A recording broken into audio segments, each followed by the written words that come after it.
What's up, everybody? Welcome back to my channel. My name is Tamisha, also known as Mrs. COTA. So in today's video I'm going to talk about specializations that you can get as a COTA right now, and also what steps you should take in order to move in that direction. So if this is a topic that you have been waiting on, I suggest you stay tuned because I'm going to jump into it right now.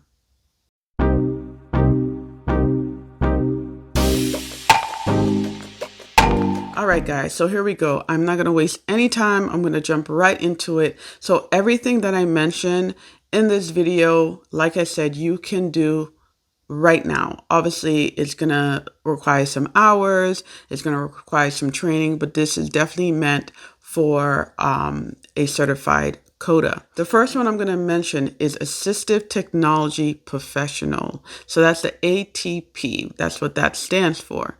So what is this? And we do this all the time, every day in our work, right? We're constantly working with assistive technology. So what does this specialization actually look like?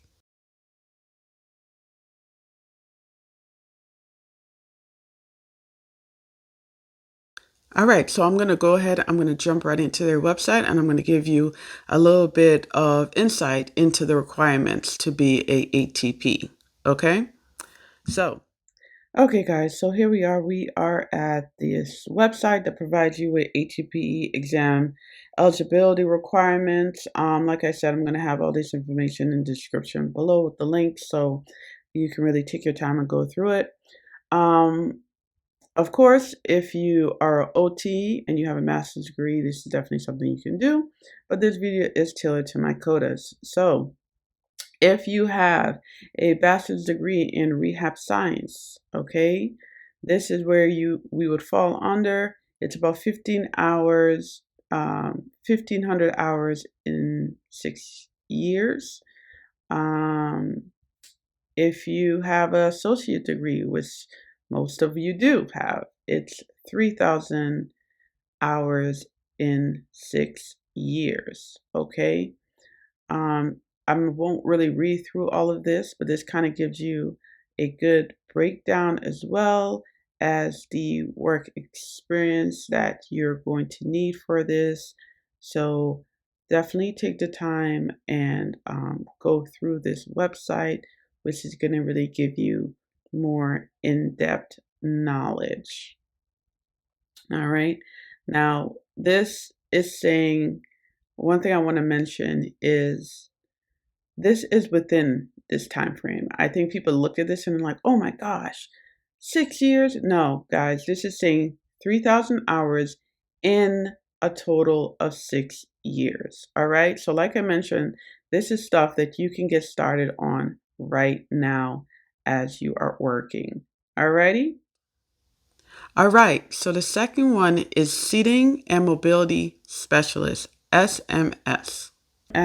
Exam eligibility requirements. So work experience, you want to have 1,000 hours or more in seating and mobility related to services with consumers at any time in your professional experience. And as a COTA, we are constantly doing seating and mobility with our patients. Every time you give a patient a wheelchair, you are checking and assessing their seating. All right. So always keep that in mind. It's all about documenting and keeping track of this stuff.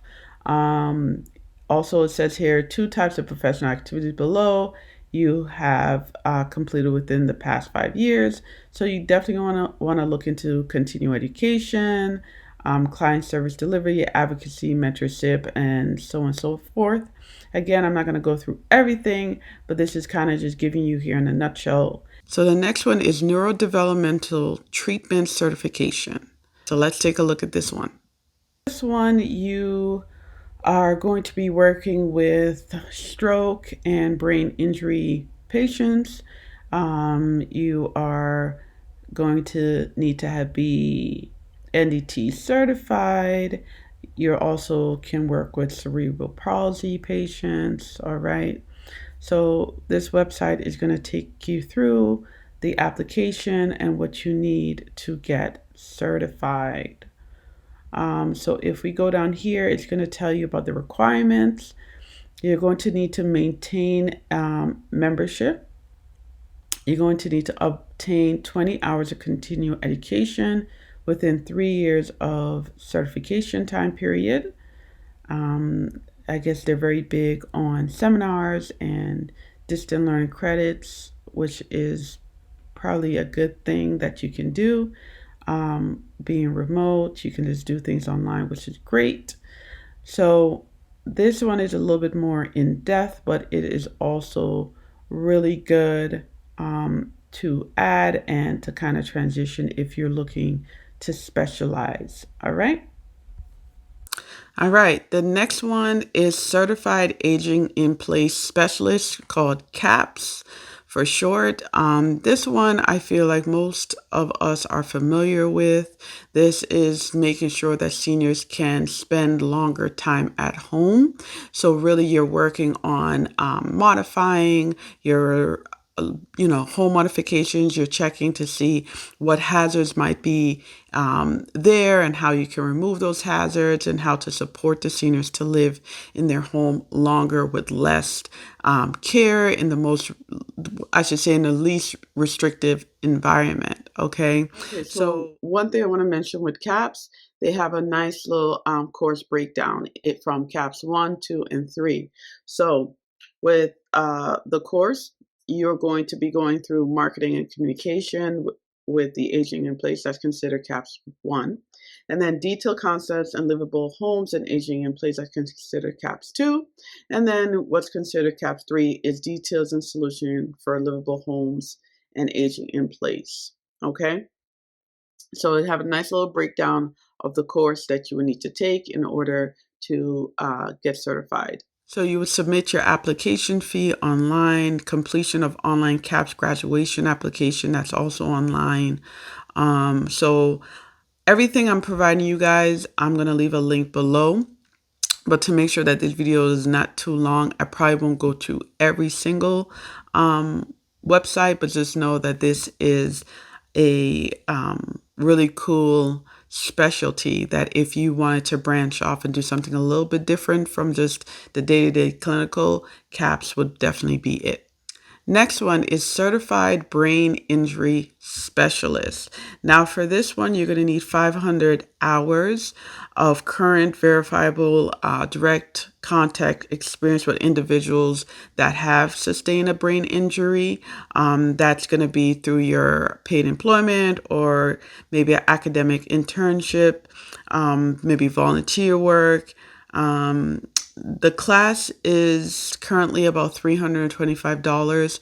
So you're going to want to be working around this population. You want to make sure that you document it in order to be considered a specialist. This is also good for COTAs that are working in the hospitals or a inpatient rehab facility. Okay. The next one is a Saebo certified therapist. Okay. I was actually unfamiliar with this one. So this is a really cool one, especially if you're into splitting and orthotics. This would be really awesome. What you're doing is you can do product sales, you can do fittings. So let me take you a little bit more into this one and show you guys this one because this one is really cool. Like I mentioned, COTAs can definitely do this, and you want to make sure you have experience in fabricating and fitting splints. I would say don't let that hold you back because I know like if you work in a skilled nursing facility like I have worked in, we're not really fitting patients anymore. We are ordering splints, right? We're ordering orthosis. We're ordering these devices. So I wouldn't get too discouraged by that. Because, as a COTA, you're not really going to find us in the hand clinics. You're going to mostly find, your certified hand therapist in hand clinics. But this is definitely something to consider. You also want to make sure that you have experience with treating neurological patients. And yeah, this is actually a really good one. So I think I'm going to take you guys into this website and show you guys around this one too. Are in their website. All right. So here are the different products they offer that you would be trained in and be able to teach your patients. They have the glove here. They have a splint. They have a device here to reduce spasticity. foot drop solution. So this is pretty cool, guys. Definitely take the time and check this out. You can see here that they have a video on how you can use the technology to help someone move their arm after stroke, and you can incorporate this in your rehab practice. Alrighty. So yeah, that is my specializations that a coder can get. As I mentioned, these are considered the specialization. I'm going to also do a video about courses and certifications that coders can get that you can use, and you can branch off and even create your own business from it. So again, this video is specifically tailored to specializations. I'm going to do another video that's going to be tailored to continuing education courses and certifications.